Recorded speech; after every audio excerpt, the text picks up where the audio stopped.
नमस्कार, मी राजू मेत्री. महाराष्ट्र आपल्यामध्ये आपलं स्वागत. पाहूया सविस्तर वृत्तांत.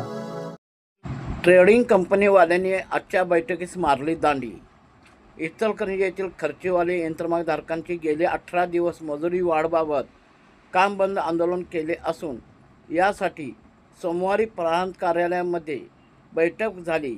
यावेळी प्रांत कार्यालयामध्ये ट्रेडिंग कंपनीवाले यांनी बुधवारी तोडगा काढण्यात येईल असे सांगण्यात आले होते.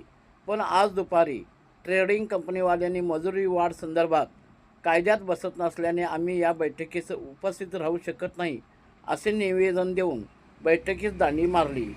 त्या कारणाने यंत्रमागधारक संतप्त होऊन आमदार राहुल आवाडे यांचे नाव न घेता आमदार राहुल आवाडे यांचे विरोधात तीव्र नाराजी करून आमदार राहुल आवाडे यांच्या विरोधात घोषणाबाजी केली.